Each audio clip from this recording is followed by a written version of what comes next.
لا حول ولا قوة إلا بالله العلي العظيم. أعوذ بالله من الشيطان اللعين الرجيم. بسم الله الرحمن الرحيم. ويا قوم من ينصرني من الله إن طردتهم أفلا تذكرون. صدق الله العلي العظيم. سلام علیکم ورحمۃ اللہ وبرکاتہ.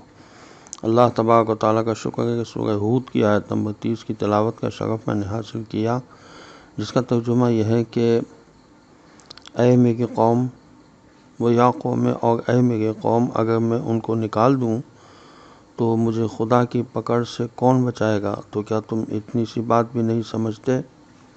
یہاں حضرت نوح علیہ السلام اپنی قوم سے خطاب کر رہے ہیں، جب قوم کے لوگوں نے کہا تھا کہ آپ کے پاس جو یہ غریب لوگ آ کر بیٹھتے ہیں ان کو آپ ہٹا دیں، تو خوف خدا رکھتے تھے حضرت نوح علیہ السلام، تو انہوں نے یہ بات کہی. تو اس سے اندازہ ہوتا ہے کہ ہم میں سے ہر بندے کو اللہ کا خوف اپنے دل میں رکھنا چاہیے. جب خدا کا خوف دل میں آ جاتا ہے تو پھر ہر خوف دل سے نکل جاتا ہے. یہی وجہ ہے کہ دنیا میں سورہ مبارکہ یونس کی آیت نمبر 63 میں ارشاد الہی ہوتا ہے کہ الا ان اولیاء اللہ لا خوف علیہم ولا هم یحزنون. یاد رکھو، اولیاء خدا پر خدا کے خوف کے علاوہ نہ کوئی خوف طاری ہوتا ہے، اور نہ ہی وہ رنجیدہ ہوتے ہیں، اور نہ انہیں کسی شے کا غم ہوتا ہے. سورہ مبارکہ فاتح کی آیت نمبر 34 میں ارشاد الہی ہوتا ہے کہ وَقَالُوا الْحَمْدُ لِلَّهِ الَّذِي أَذْهَبَ عَنَّا الْحَزَنَ إِنَّ رَبَّنَا لَغَفُورٌ شَكُورٌ. اور اہل بہشت کہیں گے، ہم تو ثنا ہے اس خدا کی جس نے ہم سے رنج و ختم کو دور رکھا ہے، اور ہمارا خدا تو غفور و شکور ہے.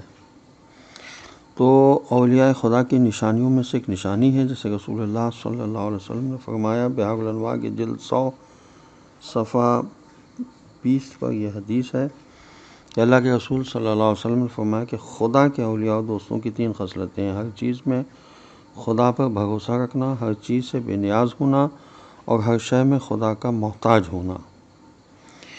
اولیاء خدا پر صرف خوف خدا طاری ہوتا ہے اور کوئی خوف طاری نہیں ہوتا. تفسیر مستقلین کی جلد 2 صفحہ 309 پر لکھا ہے کہ امام جعفر صادق علیہ السلام نے اپنے ایک صحابی ابو بصیر سے فرمایا کہ خوش نصیب ہوں گے قائم آل محمد عجل اللہ تعالیٰ فرجہ الشریف کے شیعہ، جو ان کی غیبت کے دور میں منتظر ہوں گے اور ان کے ظہور کے بعد ان کی اطاعت کریں گے. وہ لوگ خدا کے دوست ہوں گے اور ان پر کسی قسم کا نہ خوف طاری ہوگا اور نہ وہ لوگ محزون ہوں گے سوائے خوف خدا کے.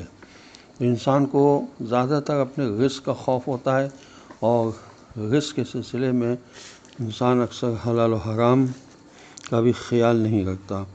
بحار الانوار کی جلد 103 صفحہ 2 اور 4 پر یہ حدیث موجود ہے کہ بزنتی کہتے ہیں کہ میں نے حضرت امام رضا علیہ السلام کی خدمت میں عرض کیا، میں آپ علیہ السلام کے قربان جاؤں، خدا سے دعا کیجیے کہ وہ مجھے رزق حلال عطا فرمائے. تو امام علیہ السلام نے فرمایا، جانتے ہو حلال کیا ہوتا ہے؟ میں نے عرض کیا، وہی جو ہماری پاکیزہ کمائی ہے. امام علیہ السلام نے فرمایا کہ امام زین العابدین علیہ السلام فرمایا کرتے تھے کہ حلال رزق اللہ کے برگزیدہ بندوں کی غذا ہے. کہ فرمایا، یوں دعا کیا کرو، اسألک من رزق الواسع، خدا بندہ میں تجھ سے وسیع رزق کی دعا کرتا ہوں. تو تمام لوگوں کا رزق حلال میں مقرر کیا گیا ہے. سورہ مائدہ کی آیت نمبر 100 میں ارشاد ہوتا ہے قل لا یستوی الخبیث والطیب ولو اعجبک کثرۃ الخبیث. کہہ دیجئے کہ ناپاک حرام اور پاک حلال برابر نہیں ہو سکتے، اگرچہ ناپاک کی کثرت آپ کو بھلی ہی معلوم ہو. تو ہمیں اللہ کے رزق حلال کی توفیق خداوند عالم نصیب کرے، اس لیے کہ رزق کی وسعت کے اسباب ہیں. امام جعفر صادق علیہ السلام فرماتے ہیں، بحار الانوار کی جلد 69 صفحہ 408 پر یہ حدیث ہے کہ جو شخص اپنے گھر والوں کے ساتھ اچھا سلوک کرتا ہے اس کے رزق میں اضافہ ہوتا ہے. اور حضرت علی علیہ السلام فرماتے ہیں، بحار الانوار کی جلد 74 صفحہ 395 پر یہ حدیث ہے کہ خدا کی راہ میں اپنے بھائی سے غم گساری رزق کو زیادہ کر دیتی ہے. غرر الحکم میں حضرت علی علیہ السلام کی حدیث ہے، تنگ دستی اخلاق کو بگاڑ دیتی ہے، اور سہولت رزق کو زیادہ کرتا ہے۔ والسلام علیکم ورحمۃ اللہ وبرکاتہ۔